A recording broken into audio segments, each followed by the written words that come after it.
Welcome back to the Agents of Redemption series. Today we will hear Allie's story. She recently served at a local homeless organization and was able to be here today. I will ask her some questions so we can get a better idea of how her service went.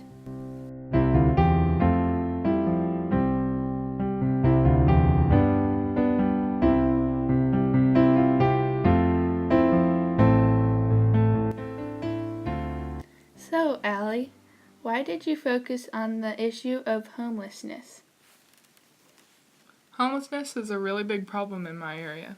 Actually, 2,308 people were considered homeless in Monterey County in 2015.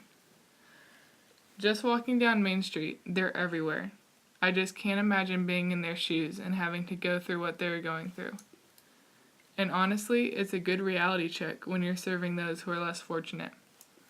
In the Bible, we are called to care for others, and it is really sad to see that we don't take this seriously. If Jesus said it, we need to do it. Where did you serve? I served at Pass the Word in Monterey. It is at Elistero Park where meetings are held every Saturday morning. It was interesting. I had the opportunity to talk to the director of the organization, and she told me that the organization started from a dream.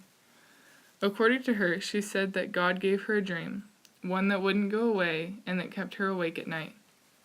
God put this topic on her heart and called her to do something about the issue of homelessness. She knew as well that homelessness is a huge problem with over 500,000 people homeless every night. What are the different needs that Pass the Word serves? Pass the Word doesn't just feed the homeless. They do so much more. They obviously have the main breakfast line, which serves eggs, potatoes, tortillas, and donuts. But they also have a sandwich station, a dog and cat food station, a place where they can get their hair cut, and a bike repair and giveaway each week. The dog and cat food fills the stomachs of their pets. You'd be surprised how many people have dogs and cats. They're like their security and best friends. It's sad to see that people don't see the pets as much as they do the people. They actually matter a lot more to the people than anything else. Bike shops all over Monterey donate bikes to Pass the Word each week. After breakfast on Saturdays, they do a bike giveaway. They will even repair damaged older bikes that they may have had from before. Pass the Word fills the people's stomachs as well as their souls. What was your first reaction to people you were serving? When I first served at Pass the Word, which was about 2.5 years ago, I was shocked to see how many people there were. I had no idea how many people I would be serving, or even where to begin. I also had a huge sense of empathy for these people. I realized how fortunate I am, and how much I have. And apparently, I'm not alone. The director of Pass the Word felt the exact same way when she saw these people for the first time. She said that she felt a deep sense of compassion, but also fear, especially of men she didn't know and who may have had anger issues. So I guess these feelings are normal. What did you do at Pass the Word? How did you help? The first time I went, I ended up serving potatoes in the main breakfast line. It was unbelievable how happy these people were, especially in their situation. Some people were old, some had to be less than 10, but they all had one thing the same: their smile. One small scoop of potatoes can really make a difference. Other people who were there served beans, eggs, tortillas, donuts, sandwiches, and even dog and cat food for their pets.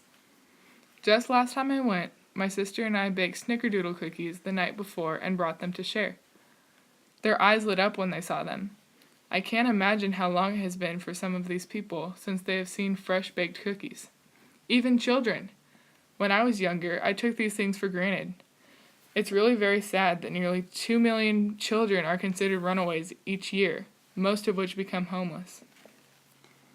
Thank you, Allie. When we come back, we will hear about the impact this service had on her.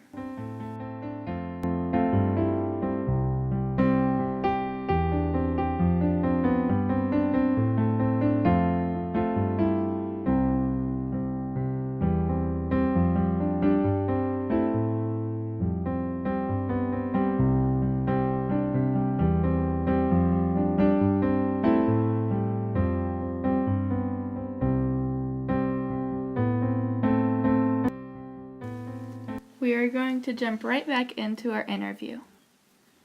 What did you expect to get out of your service? I really didn't know what to expect the first time I went, so I didn't really expect to get anything out of it.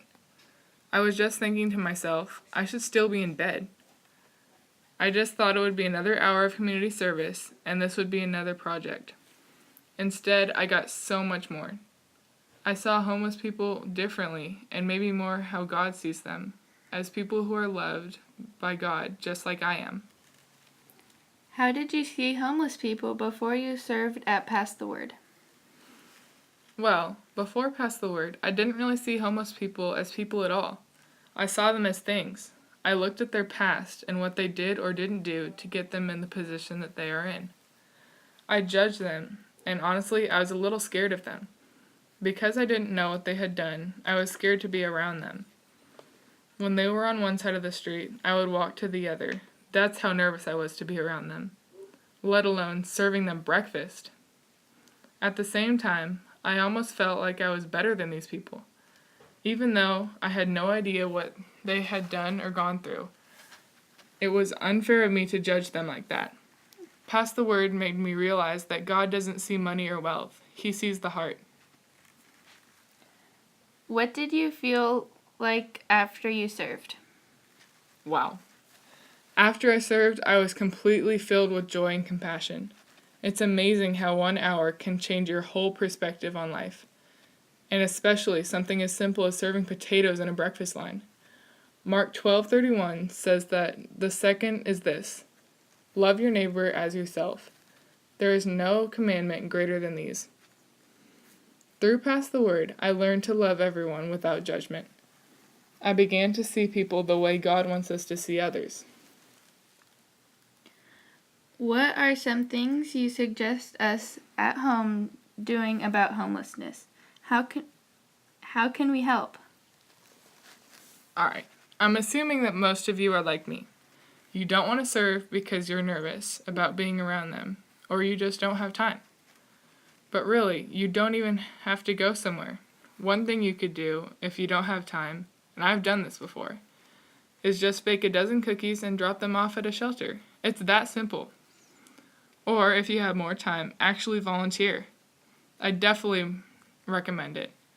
It's a great opportunity to give back, and it will give you a reality check. We all need this. Something like this is priceless. Deuteronomy 15:11 says, "There will always be poor people in the land.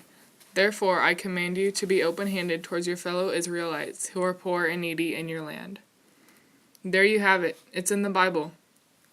Even if it's something small, like a wave or a friendly smile, it makes a difference.